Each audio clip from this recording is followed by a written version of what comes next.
ಕರ್ನಾಟಕದ ಮಟ್ಟಿಗೆ ಹೇಳಬೇಕಂತಂದ್ರೆ ಕರ್ನಾಟಕದಲ್ಲಿ ಕಾಂಗ್ರೆಸ್ ಪಾರ್ಟಿ 1.5 ವರ್ಷ ಆಯಿತು ಅಧಿಕಾರಕ್ಕೆ ಬಂದು. 1.5 ವರ್ಷಕ್ಕಿಂತ ಸ್ವಲ್ಪ ಜಾಸ್ತಿನೇ ಆಯಿತು. ರಾಹುಲ್ ಗಾಂಧಿ ಅವರು ಮೊಹಬ್ಬತ್ ಕಿ ದುಕಾನ್ ಅಂತ ಹೇಳಿ ಭಾಷಣ ಮಾಡ್ಕೋತ ಅಡ್ಡಾಡ್ತಾರೆ. ಮೊಹಬ್ಬತ್ ಕಿ ದುಕಾನ್ ಅಂದ್ರೆ ಪ್ರೀತಿಯ ಅಂಗಡಿ ಅಂತ.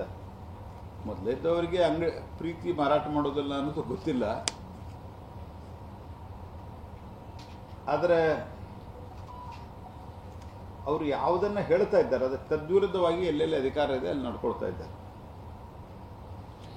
ಎಲೆಕ್ಷನ್ ಟೈಮ್ದಲ್ಲಿ ಹೇಳಿದ್ರು ಫಲಾನುಭವಿಗಳಿಗೆ ಖಟಾಖಟ್ ಕೊಡ್ತೇವೆ ಅಂತ. ಮೊಹಬ್ಬತ್ ಕೆ ದುಕಾನ್ ಹೋಗಿ हत्या और आत्महत्या का दुकान बन गए. ಕಟಾಕಟ್ ಅಂತ ಹೇಳಿ ವಾಲ್ಮೀಕಿ ಬೋರ್ಡಿನ ಒಂದು ಹಣವನ್ನ ನುಂಗಿ ಹಾಕಿದ್ರು.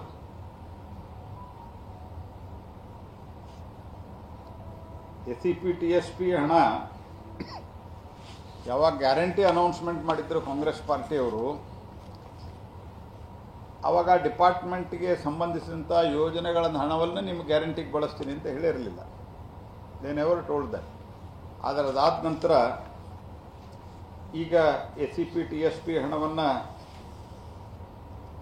ಈ ಗ್ಯಾರಂಟಿಗಳಿಗೆ ವರ್ಗಾವಣೆ ಮಾಡ್ಕೊಂಡಿದ್ದೀವಿ. ಯಾಕಂದರೆ ಗ್ಯಾರಂಟಿಗಳನ್ನು ಕೊಟ್ಟಿದ್ದು ಎಸ್ಸಿಪಿ ಟಿಎಸ್ಪಿ ಅಂದರೆ ಎಸ್ಸಿ ಮತ್ತು ಎಸ್ಟಿಗಳಿಗೆ ಇರುವಂಥದ್ದು.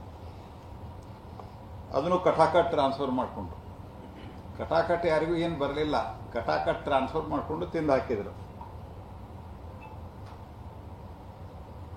ಮತ್ತು ಇವತ್ತೇನು ದುರಾಡಳಿತ, ಭ್ರಷ್ಟಾಚಾರ, ತೀವ್ರ ಸ್ವರೂಪದ ಆರೋಪಗಳು ಸ್ವತಃ ಮುಖ್ಯಮಂತ್ರಿ ಹಿಡ್ಕೊಂಡು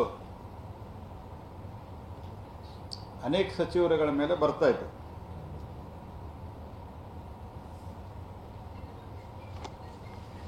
ಈಶ್ವರಪ್ಪನವ್ರ ಪ್ರಕರಣದಲ್ಲಿ ಯಡಿಯೂರಪ್ಪನವ್ರ ಮೇಲೆ ಪ್ರಾಸಿಕ್ಯೂಷನ್ಗೆ ಅವತ್ತಿನ ರಾಜ್ಯಪಾಲರು ಪರ್ಮಿಷನ್ ಕೊಟ್ಟಂತ ಸಂದರ್ಭದಲ್ಲಿ ಇವರು ಏನೇನು ಹೇಳಿಕೆ ಕೊಟ್ಟಿದ್ರು ಎಲ್ಲವನ್ನೂ ಮರೆತಿದ್ದಾರೆ.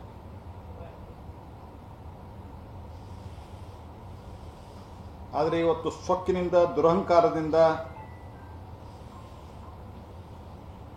ರಿಯಾಕ್ಟ್ ಮಾಡುವಂಥ, ಪ್ರತಿಕ್ರಿಯೆ ಕೊಡುವಂಥ ಕೆಲಸವನ್ನು ಮಾಡ್ತಾ ಇದ್ದಾರೆ. ಖರ್ಗೆ ಅವರ ಸುಪುತ್ರ ಅಂತೂ ಪ್ರಿಯಾಂಕಾ ಖರ್ಗೆ ಸಾರ್ವಜನಿಕ ಬದುಕಿನ ಪಬ್ಲಿಕ್ ಲೈಫ್ದಲ್ಲಿ ಒಂದು ಮಟ್ಟ ಅನ್ನೋದಿರ್ತದೆ. ಎಲ್ಲ ಮಟ್ಟವನ್ನು ಮೀರಿದ್ರು ಅವರು.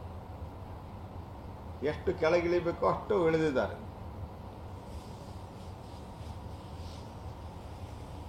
ಬಟ್ಟೆ ಹರ್ಕೋರಿ ನಾನು ರಾಜೀನಾಮೆ ಕೊಡಲ್ಲ. ನೀವು ನಾಚಿಗಿಲ್ದವ್ರು, ಹಿಂಗಾಗಿ ನೀವು ಬಟ್ಟೆ ಹರ್ಕೊಂಡ್ರು ಕೊಡಲ್ಲ, ಏನು ಮಾಡಿದ್ರು. ಯಾಕಂದ್ರೆ ನಿಮ್ಮ ಮುಖ್ಯಮಂತ್ರಿನೇ ಆತ್ಮಹತ್ಯೆ ಮಾಡ್ಕೊಂಡ್ರು ಕೊಡಲ್ಲ. ರಾಜ್ಯ high court, no less than High Court has said,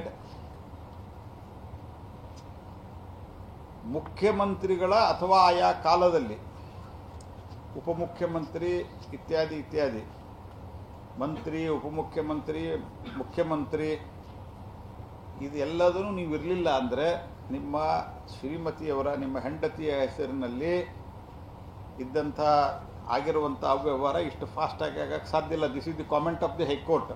ನಿಮ್ಗೆ ಬೇಕಾದ್ರೆ ನಾನು ಓದಿ ತೋರಿಸ್ತೇನೆ. ಹೈಕೋರ್ಟ್ದ ಆರ್ಡರ್ದಲ್ಲಿದೆ. ಹಾಗಾಗಿ ನಿಮಗೆ ಗೊತ್ತಿಲ್ಲದೆ ನಡೀತು ಅಂತ ಹೇಳುವಂಥದ್ದು ಇದನ್ನು ಒಪ್ಪಲಿಕ್ಕೆ ಸಾಧ್ಯ ಇಲ್ಲ. ಹಾಗಾಗಿ ಇದರ ಬಗ್ಗೆ ಇನ್ವೆಸ್ಟಿಗೇಷನ್ ಆಗಬೇಕು ಅಂತ ಹೇಳಿದರು. ಅದಾದ ನಂತರ ಅವರು ರಾಜೀನಾಮೆಯನ್ನು ಕೊಡಲಿಲ್ಲ. ಹೀಗಾಗಿ ಖರ್ಗೆ ಅವರು ಅವರ ಸುಪುತ್ರ ರಾಜೀನಾಮೆ ಕೊಡ್ತಾರೆ ಅಂಥೇಳಿ ನಾವು ಅಪೇಕ್ಷೆ ಪಡೋದಿಲ್ಲ. ಆದರೆ ಹೋರಾಟ ಬಿಡೋದಿಲ್ಲ. ಹೋರಾಟ ಸಾರ್ವಜನಿಕರನ್ನ ಜಾಗೃತಿಗೊಳಿಸಲಿಕ್ಕೆ ವಿಲ್ ಕಂಟಿನ್ಯೂ ದಿ